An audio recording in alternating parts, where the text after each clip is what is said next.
మీ మోకాల నొప్పులకు ఎటువంటి సర్జరీ లేకుండా ఎపియాన్ పెయిన్ క్లినిక్ అందిస్తున్న అత్యాధునిక చికిత్స.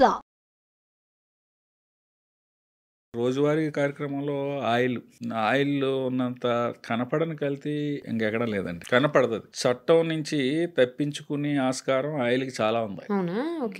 చట్టంలో ఉన్న స్టాండర్డ్స్ ప్రకారం మన food safety and standards authority of India కూడా ఆలోచిస్తున్నారు. దాని గురించి కూడా ఎక్స్పర్ట్స్ కమిటీ కూడా చెయ్యాలి కూడా. వాళ్ళు ఏంటంటేనండి, ఒక చట్టంలో 3 వైలేషన్స్ ఉంటాయి: unsafe, sub standard, miss branded. ఇది ఎప్పుడు ఏం చేసినా సబ్ స్టాండర్డే వస్తుంది. ఇది ఆయిల్, అందులో మినరల్ ఆయిల్ కలపండి, పత్తి ఆయిల్ కలపండి, ఇంకొక ఆయిల్ కలపండి. ఆయిల్లో ఎక్కువ ఆస్కారం ఏంటంటేనండి, నేను భయపెట్టడానికి చెప్పట్లేదు, ఆస్కారం కోసం ఎంతో లైట్ గా మళ్ళా మెరిసిపోతున్న, అది అంటే ట్రాన్స్పరెంట్ కనపడేలాగా, ఆ ప్యాకెట్ కూడా ఇటు నుంచి అటు కనపడేలాగా ఉంటాయి కదా. అంటే అన్ని చెప్పలేం కానండి. కొన్ని మినరల్ ఆయిల్స్, మన పెట్రోలియం ప్రోడక్ట్ లో మినరల్ ఆయిల్ ఒకటి ఉంటది, ఫైన్ క్వాలిటీ, అది తక్కువ రేటుకి వస్తుంది. జనరల్ గా మాకు అనుభవం ఉంది. ఏంటంటే కింద సంపలు ఉంటాయండి, మన వాటర్ సంపల్ లాగా ఉంటాయి ఆయిల్. ఒక ఆయిల్ సన్ఫ్లవర్ లోడ్ తెచ్చుకుంటాడు, అందులో 10 లోడ్లు కెపాసిటీ ఉందనుకోండి. 2 లోడ్లు ఇది, 2 లోడ్లు ఏమో మినరల్ ఆయిల్, 2 లోడ్లు ఇంకో తక్కువ పత్తి ఆయిల్, ఇంకో 2 లోడ్లు ఇంకో కనపడని ఆయిల్, అలా మిక్స్ చేసి వాళ్ళు ప్యాక్ చేస్తారు. ప్యాకెట్కి ఒక 5 రూపాయలు 10 రూపాయలు మిగిలిన చాలా మొత్తం లార్జ్ స్కేల్ మీద ఎక్కువ మిగులుతుంది కదా. చేత అందులో కూడా మనం రెగ్యులర్ గా ప్రతి ప్రోడక్ట్ మాట్లాడుకున్నట్టు మంచి కంపెనీల ఆయిల్స్ ఉన్నాయి. దీనికి దానికి మీకు అబ్జర్వ్ చేశారో లేదో, 1 లీటర్కి 10 రూపాయల కంటే ఎక్కువ డిఫరెన్స్ ఉండదు. అవును, కాబట్టి ఎఫర్ట్ చేసి వాళ్ళు అది చేసుకోవటం మంచిది. లేదా ఇంకా ఏదైనా ఉంటే కాదు సార్, ఈ మధ్యలో వింటున్నాము గానుగ నూనెలు అందులో కల్తీ ఉండలేదండి. అంటే మన ఎదురుగుండా రుబ్బుతారు కాబట్టి ఆడు ఒక ఏరియాలో చాలా కాస్ట్ ఎక్కువ ఉంటది, కానీ అది బెటర్ ఏమో సార్. కానీ అందరూ ఎఫర్ట్ చేయలేరండి. అది కూడా కొంచెం ఇందాక మనం అనుకున్నట్లు, అంటే ఎఫర్ట్ చేయగలిగిన వాళ్ళు దానికే వెళ్తున్నారు. అది 500-600 ఉంటున్నాయి ఆయిల్స్. సామాన్యుడు ఎఫర్ట్ చేయలేరు. చేత మంచి కంపెనీలు ఉన్నాయి, వాళ్ళు చాలా లక్షల కోట్ల లీటర్లో వెళ్తారు కాబట్టి వాళ్ళు తక్కువ ఖరీదుకి ఇస్తారండి. వీళ్ళు అలా చేయలేరు కదా. అంచేత కల్తీ జరగటానికి కూడా ఆయిల్లో ఆస్కారం ఎక్కువ ఉంది. అదొక స్టెప్. అయితే రెండో స్టెప్ ఏంటంటే, మనం బజ్జీలు, పునుకులు బయట రోడ్డు మీద వెళ్తాం కదండి, అది కూడా మన టీ షాప్ లాగా రెగ్యులర్ ఎక్కువ ఒక దగ్గరికి వెళ్తాం అలవాటు ప్రకారం. దానికి ఏంటంటే ఫుడ్ ముందు expose to flies and dust ఉండొద్దు. ఈగలకి రోడ్డు పైన దుమ్ము ధూళి ఈగలు వచ్చేలాగా, కానీ అవి రోడ్ సైడే కదా సార్ ఉంటాయి. రోడ్డు రూరల్లో కానీ సిటీలో కానీ ఎప్పుడు అలా వెళ్తానే ఉంటాయి కదా. చేత దాన్ని అవాయిడ్ చేయడం కూడా ఏంటంటే, ఫ్రెష్ గా అప్పటికప్పుడు దిగింది అనుకోండి, ఇలాగ దాన్ని వాయు అంటాం కదా మనం. ఇప్పుడు ఇలా తీగానే ఒక రౌండ్ తీసిన వెంటనే ప్యాకింగ్ చేసుకుని ఇలాగా, లేకపోతే బాగా క్లోజ్డ్ ఇదిలో పెట్టి గ్లాసుల్లో పెట్టిన వాళ్ళు దగ్గర ప్రిఫరబుల్. ఆయిల్ వరకు టెస్ట్ చేయడానికి టీపీసీ అనే మిషన్ ఉంటుందండి, టోటల్ పోలార్ కౌంట్ అంటాం దాన్ని. అది గన్లా ఉంటుంది. దాన్ని ఇలా పెట్టగానే దాని reading, digital reading with in seconds లో వచ్చేస్తుంది. థర్మోమీటర్ టైప్ లో, థర్మోమీటర్ టైప్ లో అది వెంటనే వచ్చేస్తుంది.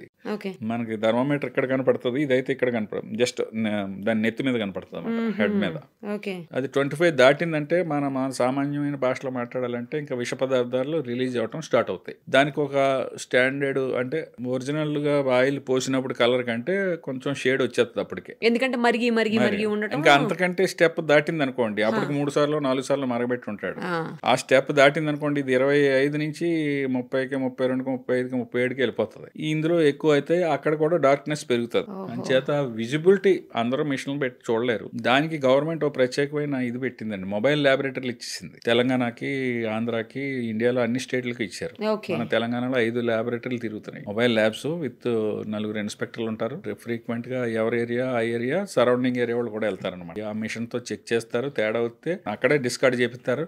ఇంకొక విషయం మనం ఈ సందర్భంగా చెప్పాల్సింది ఏంటంటే, వాళ్ళు అంత లాస్ కూడా పెట్టుకోకర్లేదు. ఇప్పుడు food safety authority of India ఏం చేసిందంటే, వీడు 120 రూపాయలకి అతను ఆయిల్ కొన్నాడు అనుకోండి, వీళ్ళు 30 నుంచి 40 రూపాయలకి ఖరీదుకి గవర్నమెంటే కొనేసుకుంటుంది. ఎందుకు ఏం చేసుకుంటారు సార్ దాన్ని?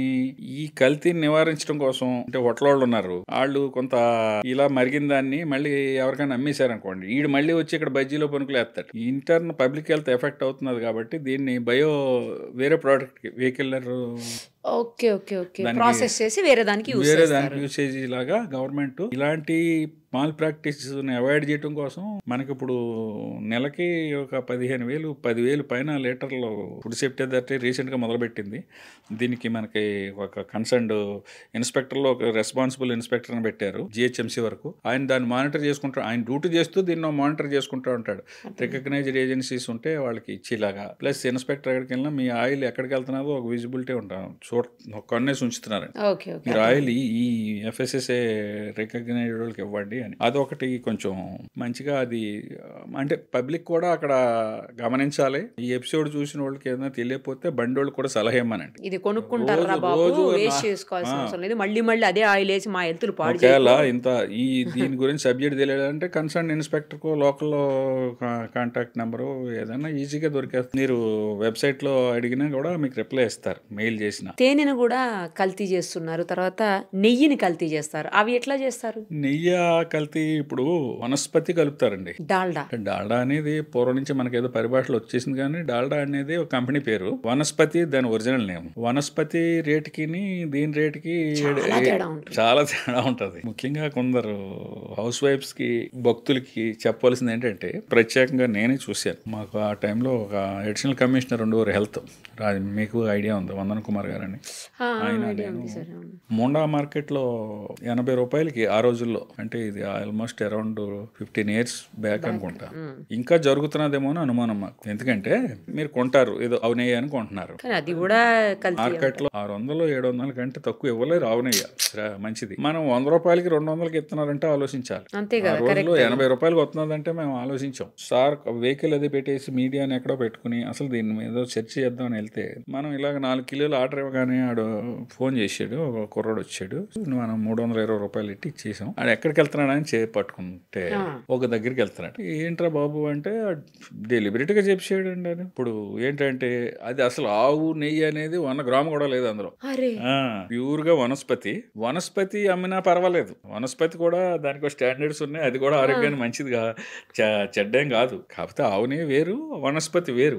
కార్సినోజెనిక్ అంటామండి. మన పెయింట్ వేసి రంగులు ఉంటాయి కదా, ఈక్వల్ టు ఆ రంగు. దాన్ని ఆ రంగుని ఏం చేస్తారంటే ఇందులో వేసేస్తాడు, మరిగించేవాడు ఒరిజినల్ ఆవు నెయ్యి కంటే బ్రహ్మాండంగా వచ్చేస్తుందండి. అటువంటిది ఇందులో ముఖ్యంగా మనం చెప్పదలుచుకున్నది ఏంటంటే, ఉదాహరణ రూపేణ ఆవుని వేసి మనం ప్రసాదం మంచిగా తిన్నాం, దేవుడు ప్రసాదం తింటాం కదా, అది ఇమీడియట్ గా కొట్టదు, కానీ తర్వాత బాడీలో చాలా ఎఫెక్ట్ లాంగ్ రన్ లో. ఈ మనం వేసి ఈ కెమికల్స్ అన్ని కూడా ఏదైనా సరే ఇమీడియట్ ఎఫెక్ట్ ఉండదండి. బ్యాక్టీరియాలజికల్ ఎఫెక్ట్ అయితే ఇమీడియట్ గా ఉంటుంది. మీరు ఇందాక చెప్పారు కదా, పాసిపోయిన బిర్యానీ, ఈ చట్నీస్ ఇవి ఉన్నాయి కదా, ఈ అయితే ఇమీడియట్ ఎఫెక్ట్, ఫుడ్ పాయిజన్ అయిపోతుంది, వామిటింగ్స్, మోషన్స్, లూజ్ మోషన్స్, ఇట్లా రకరకాల కూడా ఎఫెక్టే. కానీ ఇది లాంగ్ రన్ ఎఫెక్ట్.